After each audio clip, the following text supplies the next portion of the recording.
Hey everybody, just a quick reminder, we are giving away a Yeti cooler. The link is in the description below. And also don't forget to like, subscribe, or give us a follow. Hit that notification bell and enjoy the episode. Well, hello everybody. Welcome to the Real Estate Podcast. I'm John, and we of course have the amazing Lauren with us. She's our resident expert, and I'm truly the rookie this week because most of what we're going to talk about I haven't done yet. So perfect. I'm gonna be like you guys. I'm gonna learn right alongside you. But before we get into our topic, how's your real estate this week? I'm asking you. Oh, you're asking me, my real Yeah. estate. Well, I've been real estating. I think for the past few months, we've had a lot of let's wait, let's wait, let's wait. And it feel like our spring typically springs in February in Atlanta. And it seems like it is now finally springing now in March. And so a lot of the let's wait is now, okay, we're ready or we're almost ready. So real estating was better this week, I would say. So here's the thing, guys. This is my soapbox. Are you ready? I'm on it. Get it? I've been telling everybody about this thing called time blocking since we first started. And then I got my first listing and I have my first buyers, and my time blocking went out the window. In terms of our episode is called Pick Up the Phone this week because it's all about calling for sale by owners and expireds. And I have not picked up the phone. I am doing bare minimum phone pickup because I am running and running and running. And I totally understand the whole roller coaster of real estate right now because I can't find time to make those calls because I've got people where I'm showing houses in the morning, I'm showing in the afternoon, I'm working online to get this stuff done. And my time blocking has gone out the window. So I really need to. Also, my excuse is I'm also doing another job and it's tax season. So in the tattoo world, I am crazy busy too. So I'm doing 3 or 4 tattoos a day as well as selling houses. So right now, I'm not taking any days off. I'm working 7 days a week. I had no idea there was a tattoo season. Oh yeah, yeah. So we're tax season. People start the big tattoos. So right now, I am running. Wow. That's really interesting. Things you don't Yeah, know. so they kind of happened at the same time, and I swear they took off at the same week. It was like, oh, you got a listing? We got oh, look at that! I'm tattooing every single day this week. A couple tattoos. Booked out next week too. Okay, here we go. There we go. But it's like it's not permanent, so I'm gonna run like crazy and take full advantage of both of these things. But my time blocking fell apart. That's for sure. Well, you know what? That's a great point because that is exactly what happens, right? Like that is Hmm. exactly what people experience, and that's why we see, like you did the hand motion, the curve that we see in the sales cycle, and that's why agents feel like the sales cycle is cyclical, that it's Oh not yeah, consistent or that it's seasonal, because what is actually seasonal is their lead generation, and so lead generation becomes very accessible in times when you're slower, it makes like you're sense. slower. Or I do find that agents have call bias. And so if they're calling around the holidays, they feel like they have something to call about. But then come like, middle of March, there's not many holidays. You're not saying, Yeah. hey, how was your holiday? Where'd you go? Did you have fun? What are your needs for this year? And so suddenly there's like a tripping point. But not calling leads to a lull in July, Yeah, right? no, it makes sense. Because once these people are closed, I don't have anybody else in the funnel really, so it's like I'm going to run like crazy, but I'm not getting the next people in. So I know I have to do better and I have to put in time to make those calls and really follow up with people. But I mean, I know I've picked up people that are going to be looking in June. Mhm. So, but even Yeah. still, there's a gap, so it's like, I got to keep picking up more. And plus, I'd like to have more than one client at a time or two clients at a time. But in my head right now, when people say, "Oh, you can have like 15 buyers at a time," I can't imagine showing houses to 15 people at the same time because I'm literally showing houses in the morning, going to work, and I even yesterday they found another house, so I left work, showed a house, and went back to work to tattoo again. So I'm like, I'm Yeah. running. But I'm Yeah, also and in that all person. honesty, they're not all as high maintenance as the one you have right now. Okay. You're able to handle Yeah, that. I The other will thing is say these that people. when they have I've written a 15 lot of. buyers, oh Hmm. sorry, No, go when ahead. they have 15 buyers at the same time, they're not all at the same point. right? Some Mm, of them are just clicking on listings, some of them are still searching areas. You probably, out of those 15, maybe only like 3 to 5 of them are probably looking at houses at the same time. that's fair. But yeah, these people like to get under contract, and yesterday I talked them out of going under contract. That's Good. that's a bad agent right there. I'm telling you not to go under contract. And in fairness, so the audience knows, they've been under contract. I've had them for 2 weeks, and we've been under almost 3 contracts in a week. It's they get excited about a house, and then they put an offer, and then they look at the house better, and then we back out. And so I'm trying to get them to only put in offers that are real. Like they're like, we're 80% sure we're going to do this. I'm like, I don't think 80% is strong enough. I know what happens after we go into contract. And I talked to the agent that had them before that I took over, and he's like, oh yeah, that's the MO. He's like, but we've sold houses to them before, and they need to move, so it's going to happen. But yeah, I'm just like, okay, let's just find something that's right. You know what? They're teaching you to write contracts. They're teaching you to Oh talk to yeah, no, I'm agents. learning They're so much. teaching you how to show. In all honesty, there's no complaint because I am going to look like a consummate pro on that next contract row. Even Mhm. because I did contract with them before I got my listing, I felt like I looked good going into my listing because I'd been through the app a few times. Even though it's different contracts, I feel good. Yeah, So we'll see. totally. Well, good job. Yeah. So let's introduce the episode. Oh, well, I was going to say one more thing about time Oh blocking. yeah. Sometimes people have success when they can't time block the same times every day. Some people Mm-hmm. have success in time blocking a whole day. So maybe if you can't commit to lead generation Monday through Friday, you commit to it Tuesday and Thursday, or you Oh, that commit to it makes Monday, sense. Wednesday, Friday. So if you can't commit to it on a daily basis, just keep committing. Yeah, yeah. Find a day you can commit and just lengthen the amount of time you're doing it. So That makes sense. I like that. there's my thought. So if you got the gist of it, this episode is called "Pick Up the Phone." Pick And up the it's all phone. about lead generation basically, but we're going to focus specifically on for sale by owners and expireds. I put a little thing in there to do paid leads, but that's just because they're a warmer lead. These aren't cold calling. Everything we're doing is people that are interested in buying already, and we're just taking them to the next step. So I'm going to start with paid leads because I'll do a real short one on it. We've talked about it in the past. We currently, basically, we put ads out, and if people click on it and use our search, oh, go ahead. She's got stuff to say. Hey, don't forget to like and subscribe. Oh my goodness, I'm terrible at this. Yeah, it's written right in front of me. Guys, like, subscribe, hit the notification bell, give us a follow. Also, we have a Yeti cooler that we're giving away. It's awesome. I'm going to have Lauren talk about the Yeti. Yeah. Are you Yeti ready for summer? What? What? That's so good. Did you write a script? I didn't get a script. It's okay. I'm from the Dr. Seuss generation, so I have to rhyme all the Just time. remember, I'm older than you. By like a couple weeks, what? 17 days? Oh yeah. Yeah. So yeah, we have the Roadie 24 Yeti cooler that we are giving away. We are very happy to. There's going to be a link in the bottom in the comments. Go ahead and click on that, and you can register to win. We will be pulling that sometime in April. And so yeah, go Yeah. have fun. So Register. excited about that one. Be the cool kid at the pool. I'm telling everyone to go for it. And I even told my wife to try and get it. She's like, I can win it. I was like, listen, anybody can win it. I'm not like there's no bias. We put a number by the name and then we have a random number generator and that's how it goes. So everyone try and win this thing. It's cool.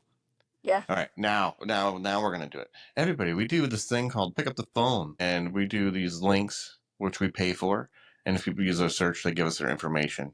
And what that in theory does give us a warmer lead than calling random people because we know they're interested in looking for homes.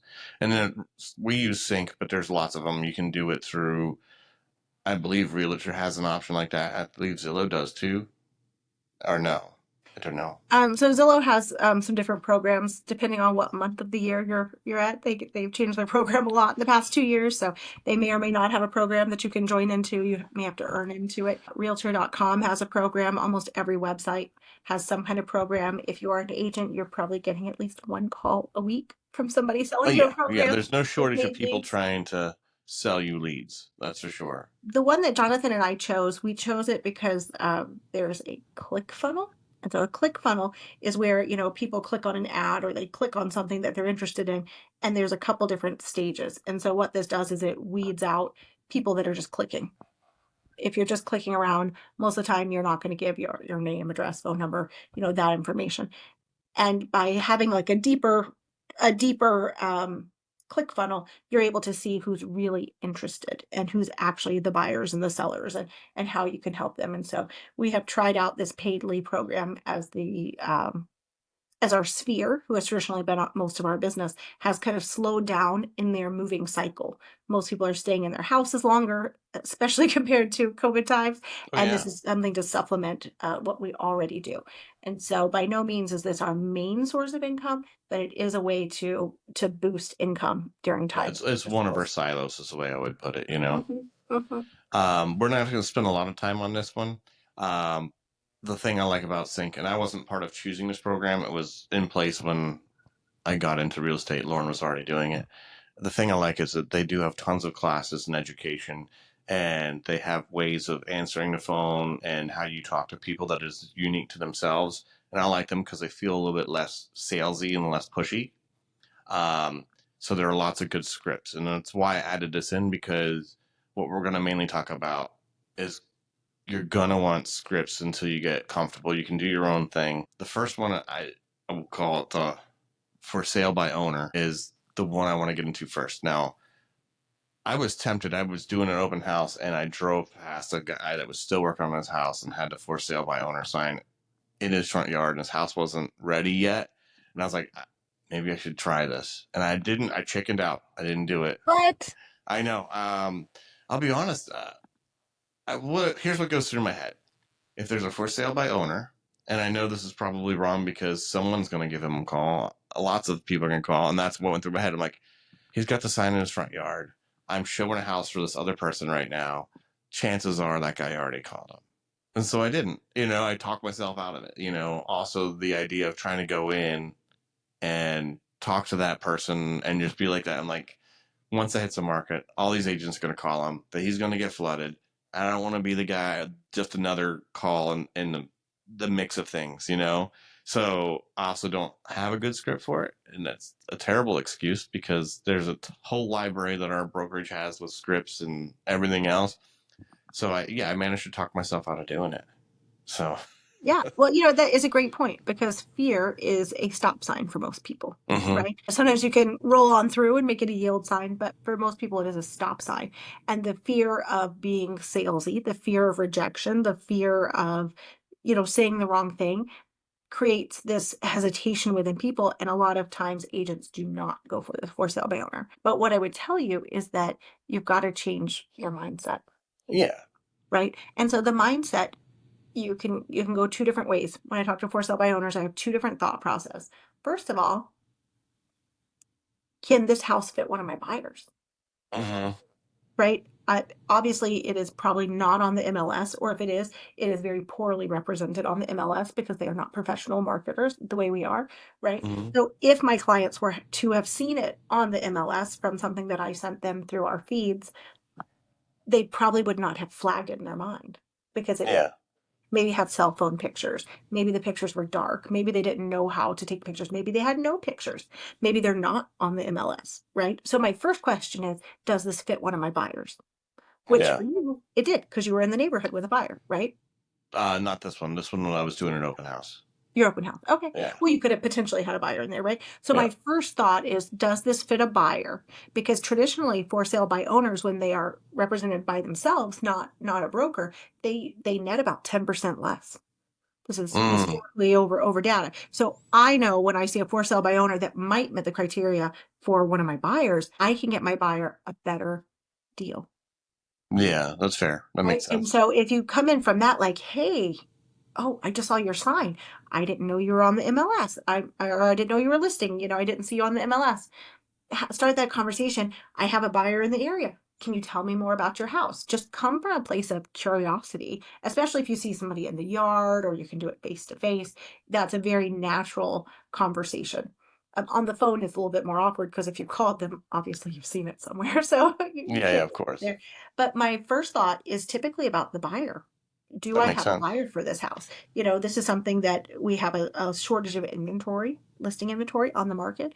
And so anything I can find for my buyers that's outside of the MLS box could potentially win me future business with them. And a really great shout out on social media. Hey, my agent went above and beyond, you know. And Yeah. so that's my first. So for you as a newer agent, Jonathan, when you think about I should have asked from a buyer's agent perspective, how does that change your thought of the for sale by owner? That makes sense. If I, for sure, if I have someone definitely looking for that style property in that area, I could see approaching it from that angle. It just obviously up until a couple weeks ago, I didn't have a buyer. This, Yeah. this is how new I am, people. So now that I have a buyer, like using that as a way to get my foot in the door does feel more comfortable than just a random cold call. One of the things I've heard is I think it was someone in our office, they talked about it in a team meeting weeks ago, saw for sale by owner and made a comment, like just sent them a message, like they didn't pick up the phone, they called, they left a voicemail saying, hey, I just saw your pictures and everything else. I find that if you do this, that, and the other thing, it might help your sales. Da, da, da. Like they just called from a place of advice. And 2 weeks later, they called and asked if she would be their listing agent, and they listed Mhm. with her. Yeah. Like coming from, instead of trying to come in sales and we're push them into becoming your client. I feel like, I mean, it's not everyone's going to be different, and what you say is going to trigger different people different ways based on past experiences in life. But coming from that perspective worked for her, and she was able to get that house, and she did get it under contract and get it sold. So just trying to be helpful was a big part of getting those people to move towards her. Yeah, that was the second mindset I was going to give you. Like that, if you come adversarially with a for sale by owner and you're coming to fight with them, you're not going to win them, Yeah, right? But that's come why they're for sale alongside by them. owner. Yeah, they've probably had a bad experience or they think they can do it themselves. And with that perspective, it changes. Even, this is a funny fact I like to throw out there. So for sale by owner is an actual company. Yes. And it is technically a broker, and it does go on the MLS. So it's kind of funny because people do have the for sale by owner, the signs they get at Ace Hardware, Home Depot, wherever, that they just put in their Uh-huh. yard. But there is actual company that is just a discount broker or a broker that does a menu of services compared to a full service broker Yeah. that you actually are listing with. So people typically have a reason that they start with for sale by owner. It might be their bottom line. They may feel like they have more experience. They may just want to save some money. Uh-huh. So when they do that, if you come at them and you're fighting with them about the price, fighting with them, telling them how bad of a job they've done, it's probably not the best strategy to win business. Will it Yeah. work sometimes? Sure. Will it work Yes. for the majority of people? Probably not. Especially in a for sale by owner market. I feel like if you have someone that's willing to list a property themselves, they're kind of a do it yourselfer. I can Hmm. handle this, I can do that. So they're more likely to be able to stand up for themselves. They're not sheeple. You know what I mean? They're not going to fall in line like most people do. Hmm. But there are people out there that if you show commanding presence, they are attracted to that, and they go, hey, you know Hmm. what? He knows what he wants. He knows what he wants to do. So, and like I said, it's all going to depend on you being able to read that person that's trying to sell their home, because some people are going to want someone that's more assertive and more to the point, and other people are going to want someone a little softer, a little gentler to put it through. Oh, this guy's not trying to force me to do anything like that. He's being um, really good at negotiating on my behalf, and I could see this working out better for me. So you just got to get to know people and know how to read them and what they need in a salesperson. Yeah. Yeah. So with that type of mindset, coming into a for sale by owner, I think that that's the person who comes in and said, hey, I saw this. So let's pretend like this is a phone call. Because the first time we were talking about you're in Uh-huh. person, you're in the neighborhood searching, you thought, maybe this could be a good fit for my buyer, and you do a face to face or a door knock. Uh-huh. Let's talk about the phone call. First of all, where did you find their number? Do you know? Do you know, So Jonathan? yeah, yeah. So that's the thing is, I I believe you can see them on Zillow. I see them when I'm driving around because, especially over the last few weeks, I've been doing more driving than anything. I'm burning through gas, so I see Mhm. the sign in the yard, or like I said, I believe Zillow has them as well. You can pay Yeah. them. The easiest source is Zillow. You can Uh-huh. actually filter and just when you're looking for Zillow, when you pull up Zillow, they have a filter, how do you want to look at people? And you can look at just for sale by owners and they will pop up. You can see how many days they're on the market. You can see what they put on there. People can put it up there on Zillow. So if you're looking for a free source, that's a great free source. There's Uh-huh. also paid companies that will give you for sale by owners, and that may be a part of something that RedX does or some of these other companies. There's a lot of different companies. And a lot of reds out there. Redfin. I believe they do that too. Redfin's another brokerage, but yeah, Yeah. but Oh, is Redfin's a brokerage. But there's all kinds of different things you can put into place. So first you find the number. Once you have the number, you give them a call. But the mindset of how can I help? Mhm. What can I do? Do you need anything? And coming from a place of curiosity is really important. Like, hey, I saw your house on the MLS. Can you tell me a little bit about it? Mhm. Right? What are the bedrooms? What are the bathrooms? When we see things as agents on the MLS, it everything's listed. We have a data form we fill out. We know the square footage. We know the bedrooms. We know the bathrooms. And as agents, putting it into an MLS, that's a legally binding system, right? We are held to Mhm. a certain level of accountability. When a for sale by owner is putting it into a Zillow or other website, there's not that same level of accountability. So the questions that you're asking, even though you see a 3-2, you might want to say, is there an office? Is there an extra space? Because there's not the same Yeah, that makes accountability and sense. professionalism as what we've been taught to do. So my thing is, you're talking to them, but when do you call them? Do you call them as soon as go for the newest one, or do you want someone that's been on the market for a while and they might be a little fed up with their own progress? Traditionally, is speaking like just statistically, historically, somebody that's a for sale by owner will typically list within 1 to 3 weeks of being a for sale by owner. Mm-hmm. So the first day they go on for sale by owner may or may not be the best time. Yeah. They're probably getting a lot of phone calls, and they think every phone call they're getting that's being kind and asking about their information is going to bring them a buyer and they're going to make $1 million. Right. Yeah. And so the first day or two, it could be a strategy if you have a reason to do it. Like, don't come at me. If you have a reason why you do it on the first day, great. You might be establishing a relationship. You might be coming along as a helper, just like our friend did at the broker. But it may not be the best time to expect them to list right then.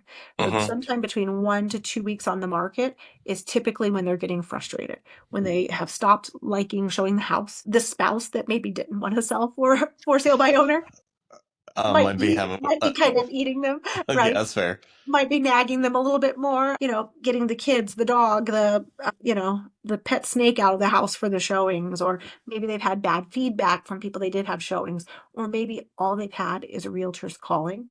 And no one actually looking to buy. That That'd be makes really sense. important. So I think that like 1 to 2 week spot is the sweet spot for them. However, you need to start that relationship before then. So I don't think any time is necessarily a bad time to call, but I wouldn't expect them to convert immediately. How do you feel about putting your foot in the door to go take a tour of that home? Like, I hey, love listen, I'd like to see it in place. I have a lot of buyers. I'd like to see if this is something one of my buyers would like. Is there any chance I can come take a tour of the home? 100%. It's a great idea to go take a tour of the home. The only thing that I will tell you is please be honest. Hmm. Do not lie to that homeowner. Yeah, that makes sense. And I say that because people get nervous and they do. The script that I have is, hey Jonathan, I saw your for sale by owner on the market. Are you guys still active? Do you have any contracts? You're the Yeah. buyer. Well, so just answer me. You're role playing with me. I'm role So playing. no, you don't is I the wasn't answer. given anything. I didn't put my any makeup on. So we start from the beginning because I Yeah. already forgot the No, hey question. Jonathan, I saw your listing at 123 Main Street for sale by owner. Are you guys still on the market? Oh, we are, yeah. Great, great. I'd love to come by and take a tour of it. Are you available Tuesday afternoon at 4 o'clock? Oh, I'm at work. Okay, I get okay, off of work at 5. okay. Well, would 5 or 5:30 be better? That'll work, yeah. Okay. Now you want to ask me if I have a buyer. Do So you ask have a me. buyer? To be honest, Jonathan, I can't see all the details of your property online. I'm not sure if this space would work for my buyer or not. I have a few different people looking in the area, and until I can get a real feel for what the house is like, I'm not sure that I have a buyer. Okay. That makes sense. How did that feel for you, like as the seller?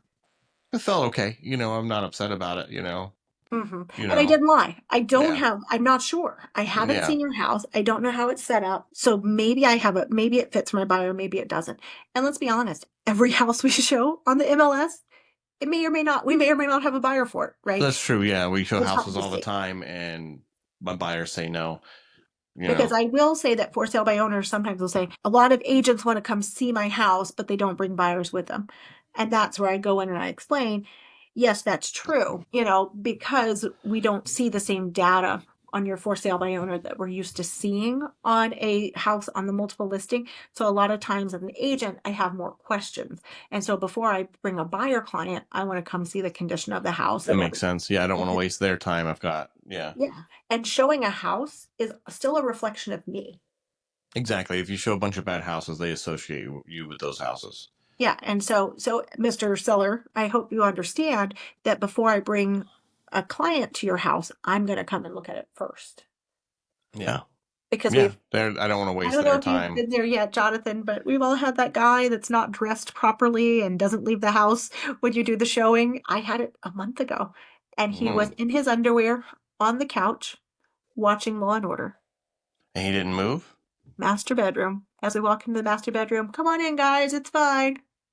Underwear on the couch, and all of a sudden we hear dun dun from Law and Order. Oh, that's awesome. It felt like we were in an episode. Like It was about to get real.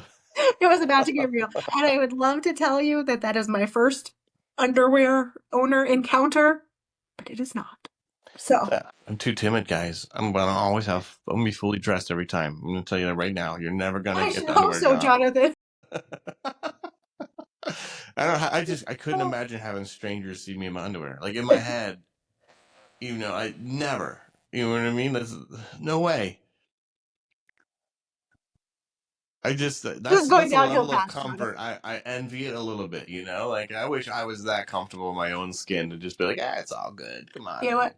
Jonathan, as someone who has sold a house for you, I am so glad you are not that comfortable. In fact, I prefer clients that like to wear clothing. Yeah, If that's you if fair. you No, I don't mean in real if you estate search the MLS right specifically. now in North Georgia, there is a listing in a nudist colony right now, just for the record. Yep, that's a tough one for me to show. I'm sorry. Yeah, fun facts. I mean, I bet you didn't know that, right? In our MLS right now, you could show Yeah, something in a nudist I community. mean, we had them in South Florida too. One of the people that used to work for me in my old studio lived in one, but they put clothes on to come to work, so it's okay. I mean, sanitary tattoos. Yeah, I would hope so. So anyway, so back to our for sale by owner. So we talked about two different ways to start the conversation. One was on Hmm. the phone, one was in person. I have heard people that do a mail marketing campaign where they just start sending, as soon as day one hits, they start with mailers and they start sending them out. I do find that mail marketing is only effective when there is a physical connection or touch. Typically, Yeah, that that makes sense. I just feel like, increases the success rate if you have called, if you have met them in person, and they can associate that mail piece with a human.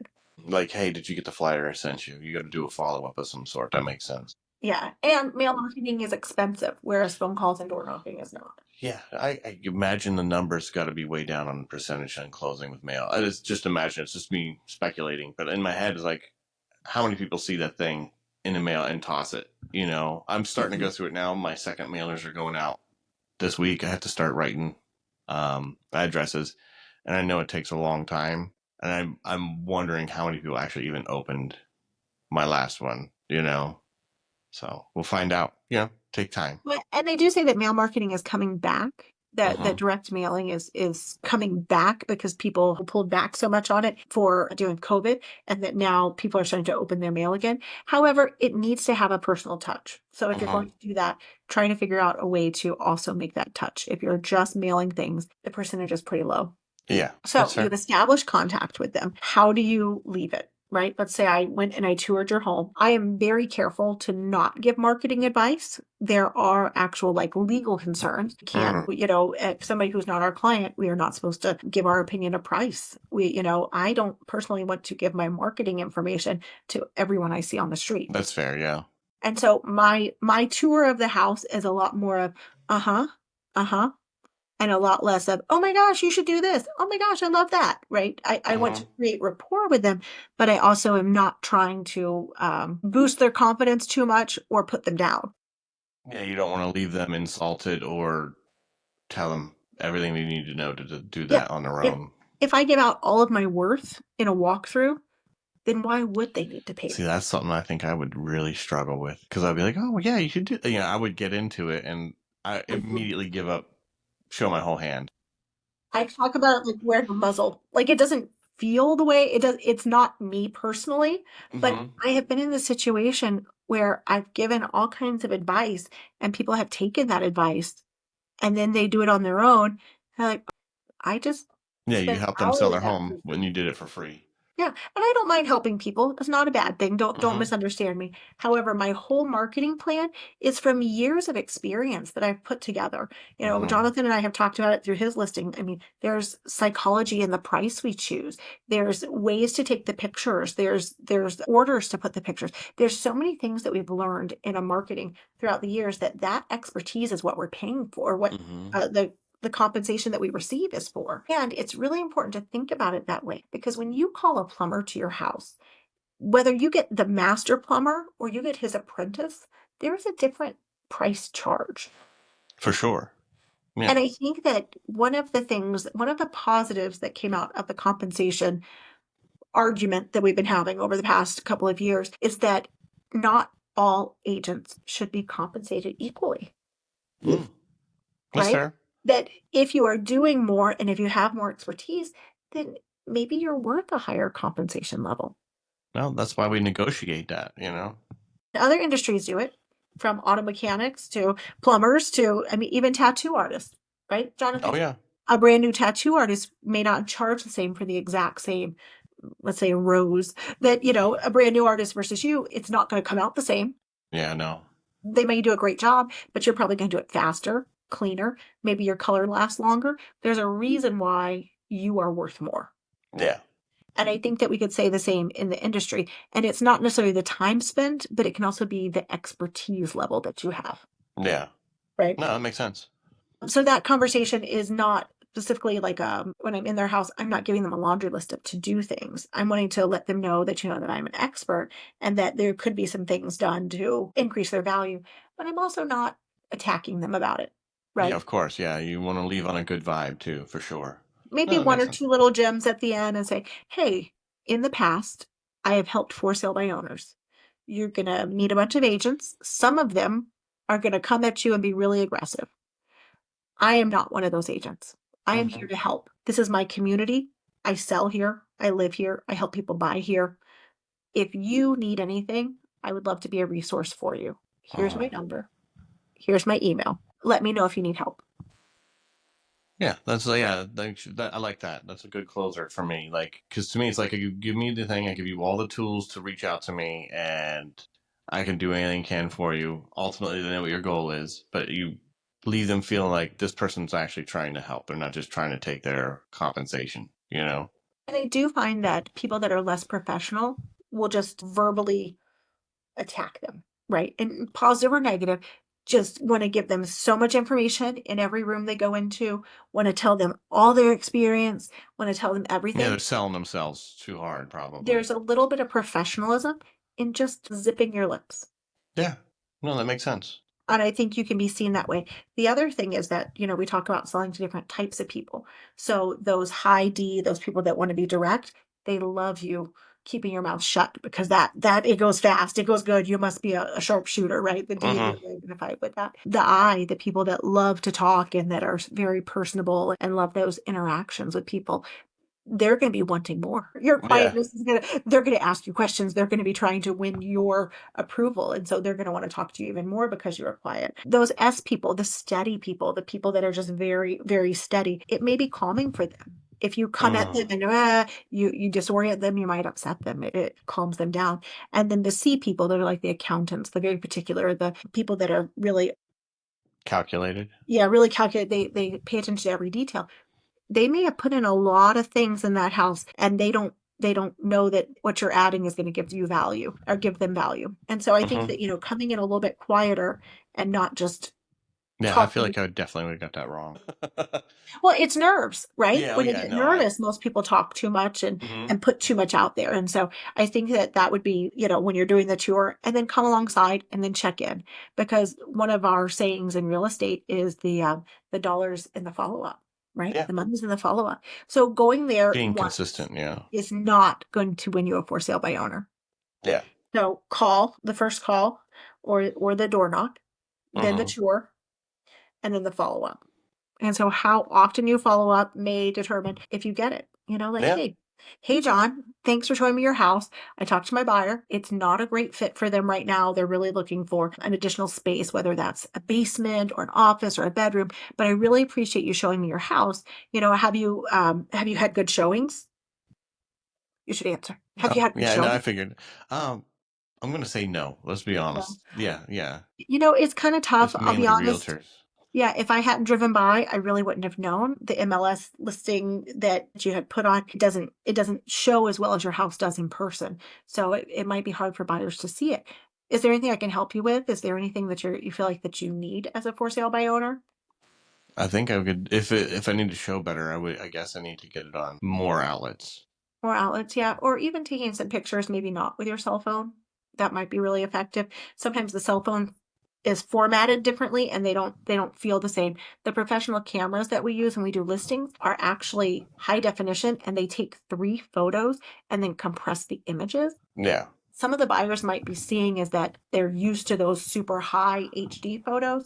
And even though our camera phones are amazing and take great photos, they don't always translate well to the MLS because they don't look Hmm. the same as other photos. So I don't know if you're at a point that you want to invest in that, but sometimes photography can make a big difference. We've seen, at least with our listing. That makes So sense. Yeah. yeah. Well, if you need anything, Jonathan, I'm here. And if you have any more questions, I'll keep your listing on for anybody else in my group of people that are looking. And if you have any questions in the meantime, feel free to reach out. Okay. So at no point do you offer to become their agent?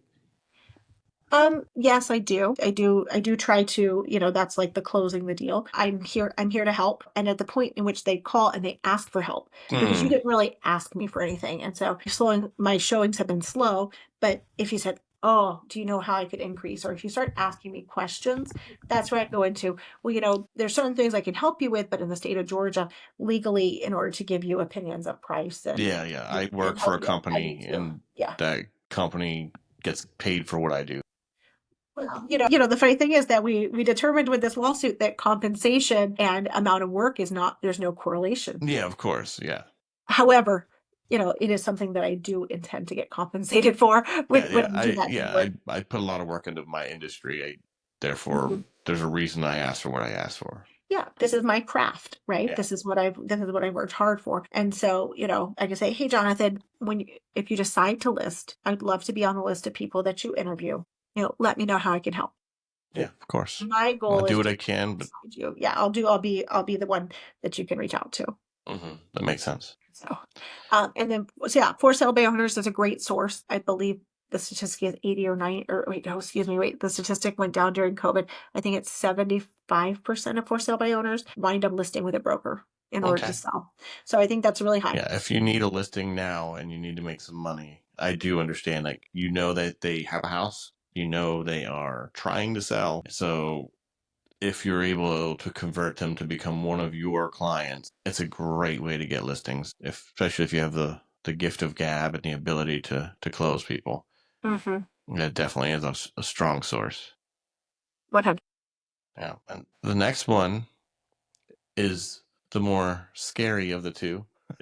So if you think of fsbo is tough to step in on, what we have next is the expired. This is someone who's already been with an agent, their house has already been on the market, and for whatever reason, it could be the agent, could be the photos, it could be their price point, um, a myriad of reasons, bad inspection, who knows, but these people's houses did not sell. And of course, you can look them up very easily. They show up. We look at them on our FMLS, but you can do them through, I think they show up on Zillow and everything else. You can see what hasn't sold, what's been withdrawn, what's been expired.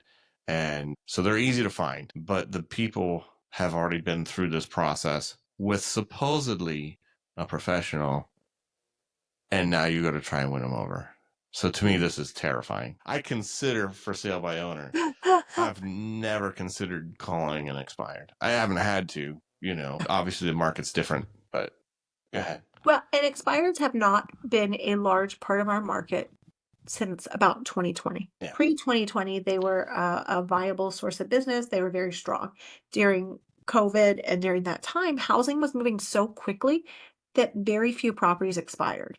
And if it did, it was a very ridiculous price point, or there were repairs that were just beyond the price that it was listed at.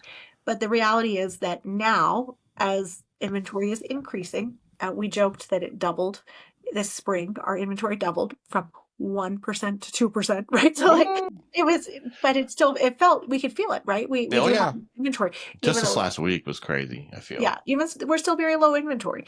And so in low inventory, we typically have lower expireds, but we don't have zero expireds.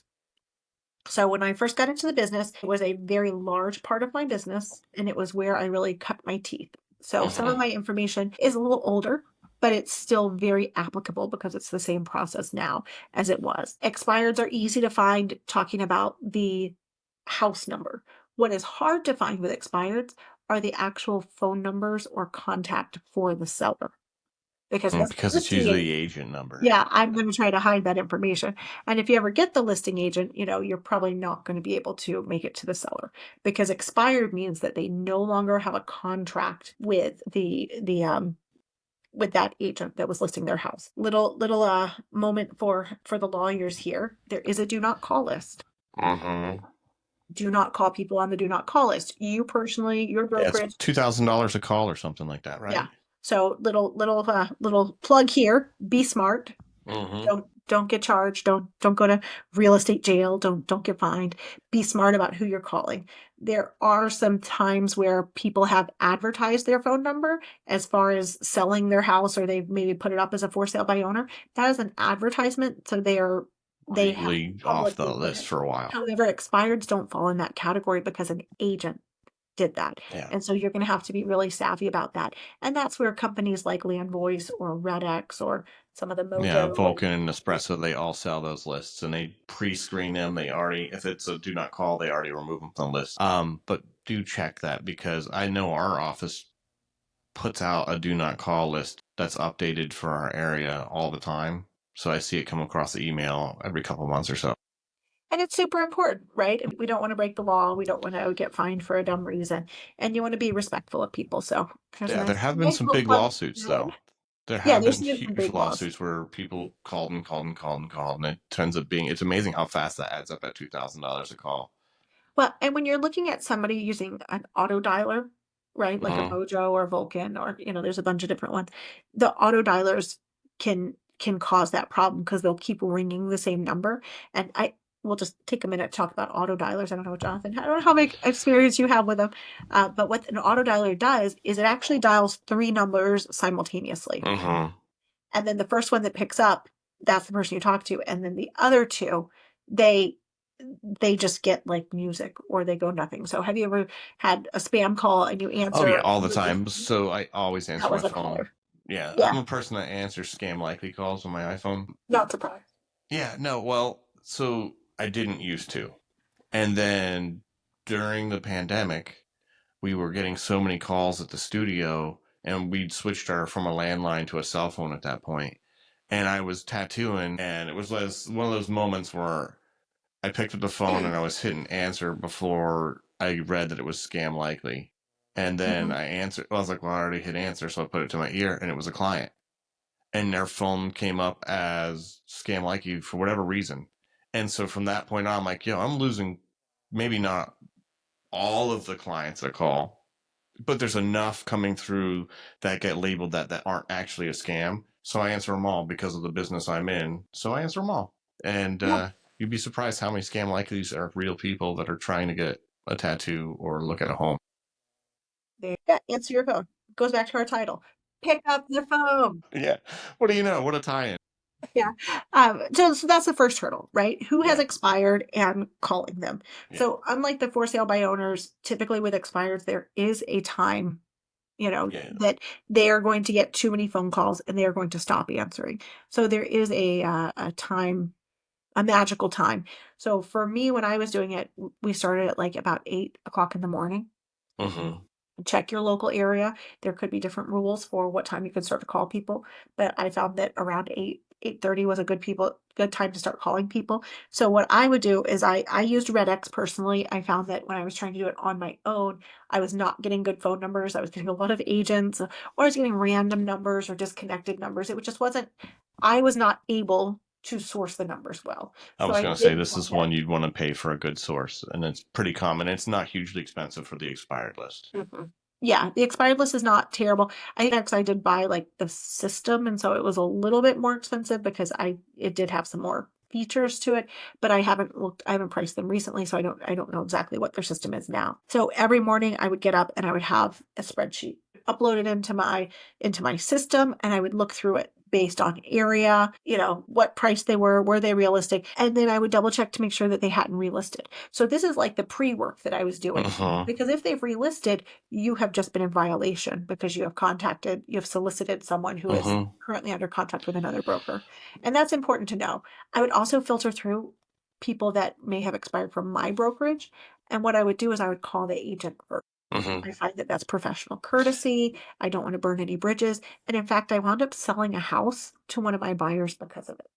Wow. So, So be on this one, you'll find that if you're the agent and your listing has expired, you do tend to take it a little personally when another agent calls what was your interest, even though you're not under contract anymore and your listing has expired. I know this because a friend of ours in this industry was telling me about it. He started doing expires after he stopped working with Lauren and I, and he had agents calling him like, "Why did you call my listing?"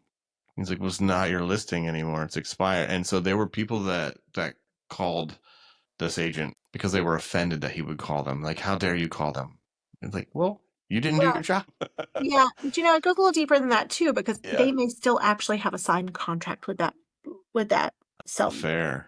And depending on how you do it, because if so in the MLS, I would look up, it wasn't a long lookup, but if I look up the address and look at the expired listing, sometimes it says we are relisting in 2 weeks, we need to paint, Yeah, right? yeah. And so that is somebody that would still be considered under contract. And you might be in this weird gray zone where they are under contract with another agent, you're soliciting, and it just takes one agent to call and let the board or the um, Yeah. association know that you've done it wrong, and then you Yeah. can get a slap on the wrist, or even worse than if you Yeah. have Well, a violation. So I think that it's important to make sure that you do the right thing. yeah, I you do will your be due honest, nobody diligence. actually called me. So I don't know if I just had a different list or if he was doing it differently.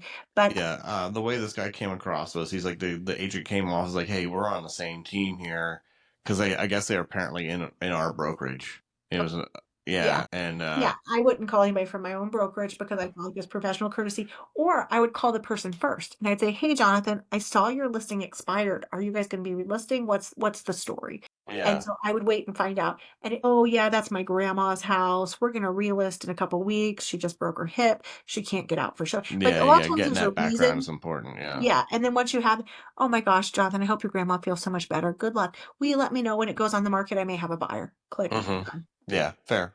But I do feel like there's a professional courtesy that I would not call anybody specifically in our office. And then in the larger brokerage group, I'd give a little more professionalism too. Okay, that's fair. That makes sense. Yeah. Your own broker will call you if you keep doing it. So your broker Nice. will So be you've mad. never had a Yeah. call from the broker before. I don't know if you want that kind of call from your broker, Jonathan.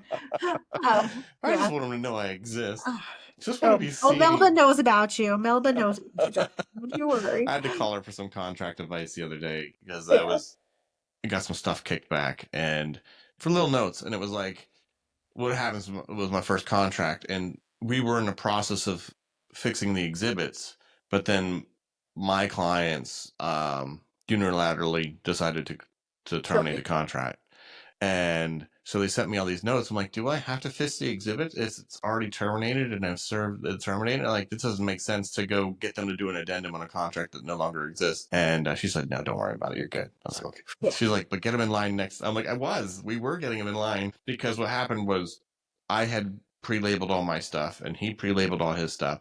And so when we put them together, we had duplicate numbers, and so we had the stuff to move the lead based paint. We had all that stuff to get everything in order, but we just never needed it. Yeah. So once you have the number for the expireds and you start the phone calls, there can be, like we just talked about with the for sale by owners, there is some value in mailers and phone calls, but I do feel like that phone calls are the first step. You Mm-hmm. can door knock them, but expireds are not normally all in a line. And so you need to figure out what your timeline is. Typically, the first conversation with an expired is over the phone. So you need to be fast. You need to know what you're going to say. You need to be ready to jump on it. And this is where you were saying, Jonathan, that scripts are so important. Yeah, this is big. Also, I mean, always be closing on this one. You want to get an appointment right away with them to get in their house physically to be upfront with them with contracts as fast as possible because they're Yeah. going to turn their phones off. They are going to turn their phones off. Um, Sometimes I come with humor and say, "Hey, which number caller am I?" Right? I'll say, Mm. "Hey, how many agents have you talked to?" I'll try to like break up the script because they've had a bunch of people say, "Hey, this is Lauren Kermani calling from XYZ brokerage. I saw your house expired. Are you trying to sell?" Of course, we're Like, trying to sell. well, you know what? I mean, hey, after 20 phone calls, maybe they're like, "No, I'm done." Yeah, yeah, they may still want to sell, but they're tired of saying yes because that just opens the door for more conversation, and they've already had this conversation 10 times today. So my goal is to change their thinking, right? Answer a different message. Like, hey, what color am I? And suddenly they're, what? What do you mean? Well, I'm sure your phone has been ringing off the hook. Yeah, Like, yeah, how many agents have you talked to today? And oh my God, you wouldn't believe. And yeah. so Opens a them. guard comes down, right? Like, because I'm Yeah. not coming at them. I'm going in the back door, right? I'm going to the side door. I'm using the friend door over there. Mm-hmm. And so just coming in from a different angle. Once they answer, yeah, oh, I've had 20 phone calls, and I'm so mad about it. I said, well, tell me, are you still trying to sell? Like, is that still a goal of yours? Mm-hmm. And getting them to tell me the story. Yeah. What I'm not happened? looking for yes or no. I'm looking for Yeah. the story. You know what? Let's connect it back to their goals. Jonathan, why is it important that you moved to Woodstock, Georgia in the middle of a pandemic? Don't put this question on me. I wasn't part of this. No, your wife wanted to live in the Yeah, mountains, yeah. That right? was Like not that my was fault. really important to her at that moment. And so, Like, you why know, did I found out after that. you're like, it wasn't important. Yeah, I don't know what you're talking about. Yeah, but It's good now. but Look at figure out this. the Look at this why. now. Yeah. Yeah, what's the goal for that seller? Because they weren't their goal was not to be an expired listing. So take a step back and let's go back to like, well, hey, we want a better school district for our kids. We got to move closer to our parents that are aging. We have a job opportunity and we need to be in place by this day to take the new job, right? What is the opportunity that caused them to do this? Yeah, yeah. So What the put them next in step this? back, like let's bring back the feeling, let's bring back their goals, let's bring back their dreams. And so I take a step back and like, okay, well, if you had sold, where would you be right now? Yeah, Right? exactly. What does that look like? And so what I'm doing is I'm putting, if you think about their dream when they first listed was beautiful, was a beautiful picture that they had together. And when they expire, it's shattered. There's pieces, Yeah, right? And so I'm helping them put those pieces back together and saying, okay, maybe it didn't happen the way you had first pictured, but it can still happen, yeah. Of course. right? After I find out that they want it to still happen, Yeah. right? Okay. So I my mean, if question they is, do you go? expired because they were getting a divorce and now they're getting back together. So you've created this dream. They have it in their Mhm, head again, and mhm. you're getting to that point where okay, you feel like you can close these deals. Do you go into a thing where you go, okay, here's what I would have done differently than your other agent? Is that something that you ever do or never? No. I what I say is, Jonathan, I still think it's possible for you guys to move to that school district you want to go to. Mm-hmm. I have some tricks and tools that I've used in the past that have helped sellers in your exact same space. Mm-hmm. If you and your wife have about 20 minutes to talk to me one night this week, I'd love to sit down and show you my system for selling houses that failed to sell the first time. Yeah, that's cool. Right? Yeah. And I do. I actually have a system, I right? just feel like that you're That's about not to for have sale. some real tough questions because the things that cause that house not to sell, in my opinion, in my lack of experience, is that at some point you have to talk about the price. And to me, that's usually, I mean, obviously there are other things that happen, but at some point their house showed this way and their price was higher than that. And whether that was stuff that was found during inspections or unwillingness to move on offers, at some point you have to go, okay, I assume is and comes down to pricing because everything will sell if it's the right price. 100%. You know. And here's what I say to that. And here, I'm going to have you as the seller again. Mm-hmm. Hey, Jonathan, we can only do the best we can with the information that we have at the time. Mm-hmm.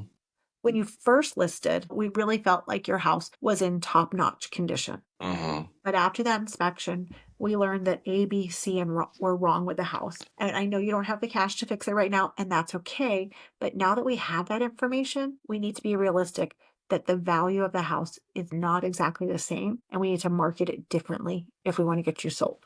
Yeah, but I bought it at XYZ price. And that's the big one right there. Because that's what, like, I was nervous about that on this listing that hits the market tomorrow is like the price point they bought at, and the market hasn't moved. And they've only been in for a couple of years. And it's like, it's going to hit the market kind of at the same price point. And it's like, you're going to lose money on the sale. And I felt bad going, well, I need my compensation, and knowing that that's going against them because they're not taking anything off this property. You know what I mean? It's Here's like the when you're thing, stuck on that they have a line. goal though. What is their goal? Yeah. And his goal was not to make $1 million in the property. Would he have liked to make money? Sure. But Yes. this is where we don't need to put our agenda, like, don't project it onto the client. Yeah. Because his goal, just knowing some background, his goal was that he wanted to move in with his girlfriend, Yeah. period. And he was willing to take a loss for that. Yeah. And it's only natural that you're compensated for your time, Yeah. No, it makes sense. for your job, right? Like it's only natural that you would expect that, and sometimes people, have a hard time. Well, what about your commission? Well, do you expect me to do it for free? Yeah. Yeah. What do Yeah, you it was think just would be hard the for me to do that one because I was doing the Mhm. numbers. I'm like, I'm pretty sure I'm not. In my opinion, like before I talked to him, I was like, these numbers are close. And then by the time I add compensation and everything else on this is going to be, I might not get this listing. This went through my head. And Yeah. I went and did it anyways, obviously.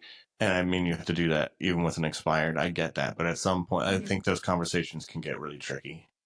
Well, and a lot of times, like, expired, I'm not talking compensation until they're ready to hire me, That's fair. right? Yeah. And so if I come in talking about, "You have to pay me 3%, and I'm doing this, and you didn't do this," I'm not getting the listing anyway. I've never talked to anyone like that. I'm You'd not be wired that way. surprised. You'd be surprised. I talk I to people all the time who, come at, especially agents that are newer, or even some agents that are experienced in the business. I ran comps, and your house is only worth this, and da da da. I'm not going to hire you if you come out yelling at Yeah, me. yeah. Yeah. And some people will. There's a client for that person, obviously, but yeah, that's not how I do business. That's for sure.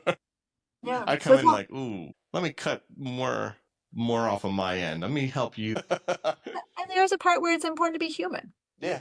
Yeah. especially if somebody's taking a loss and they're in a financially strapped position. There could be a place and time where, you need to just piece it together and make things work. Mm-hmm. Oh yeah, no, it's going to be really interesting in the next 2 weeks because I expect to get offers. I just feel like we're going to have that conversation at some point where we're sitting there going, okay, here's the deal. We got offers on the table. They're consistently at this price point compared to our price point, and we'll have that tough conversation and make decisions based off of that. And obviously, I support him in whatever he decides to do. Of But course, we're consultants, it yeah. is ultimately their decision, and that's Hmm. a really important differentiation, that Hmm. it's not our property, it's not Yeah. our goal, right? We're not moving in with his girlfriend. Yeah. It's important for him to make that decision because, sometimes, especially people that are newer homeowners might look at it as like a lease break. Well, if I had to break my lease, I would have paid this amount. Of course, Yeah, that's fair to too. And I do what try to we did. say that as this: if you were renting and you were leaving, you what do you get when you sell? Where you leave, you get nothing. You lose nothing, and if you break that lease early, not only do you not get anything in return, you lose. You end up paying some sort of penalty, and so this is kind of falls in those guidelines like a little Well, bit. and I've gone into situations where I've had sellers that believe their property is lower than what I valuated it at. And Mm. there's a very specific example I have in my mind where we bought this property. It was actually right on the edge of kind of a rougher area, but it was on the really good side. Hmm. Even though she didn't, after she moved in, she only, like, her commute was only to the side that was a little bit rougher, and she never enjoyed the good part of where she lived. Oh And then wow. she got kind of ticky tacky with some neighbors, and it just really degraded and degraded and degraded, and she wound up hating where she lived, just Yeah. hating it. And so for her, she couldn't see the positive in her house. And so when we went to list, I had to convince her to go up about 25,000 above what she was going to do. She's like, you don't understand. I want this house to sell, and I want it to Yeah, sell like, now. we are not going that low. And then she couldn't believe that anybody would want to come see her house. And so she didn't want to do open houses. So I had to convince her to do open houses because Mm. she was worried the neighbors would do something to make it awkward for people coming to see. And Uh-huh. then when we went under contract, she did not believe we were going to close. And so I had to, like, there was a lot of like convincing, convincing, convincing. And then when we did, she was like, wow, I never thought that was going to happen. And I can't believe how much money we got. And so, like, that was an example where you have to, like, just because normally the pendulum swings higher for people to go up in price, it does swing lower too. That Yeah. people, Oh, yeah. Yeah. Of course. Yeah. yeah, we don't see it as often, but it does happen, especially when somebody has a negative connotation of their house. Yeah. Of course. No, that happens. So we've talked expireds. We know how to close them. That's it, right? Is there anything else we need to tackle? Like I said, I'm the super rookie on this. Well, I would say the follow up is really important, right? Not all expireds list immediately. Sometimes they're going to wait 6 months, depending on when Before they they were go listed. again. Sometimes, just remember that it's their timeline. And just because it's a no, most of the time it's more of a not right now. Yeah. A lot of times they haven't completely gotten rid of that dream. It's just the timing didn't work. Like, okay, well, we wanted to move this fall, but now that we're here, we want to get through Thanksgiving and Christmas and New Year, and we'll revisit it in the spring. Yeah. And so Well, to follow up is really positive with them. especially if it's a school system situation, people are going to Mhm. try and they like to move at the beginning of the school season, not mid-year. It's easier on everyone to move during that summer break to get into that new school district during the summertime. Mhm. So if they didn't do it, they're like, okay, we go another year. We'll make that transition going into ninth grade instead now. Or whatever that happens to be. So cool. Well, everybody, thank you so much for tuning in. This was the Road Real Estate Podcast. Please like, subscribe, notification, and do click that link below. Win that Ready for Summer. Your Yeti Yeah. rodeo cooler. I love that Ready for Your Yeti. So, you got any closing words of wisdom for our amazing and awesome listeners? The dollars are in the follow up. So keep following up. There you go. Don't give up. Make that phone call. Pick it up. Give them a ring. Yeah. Pick up the phone. Thanks, everybody. Take care.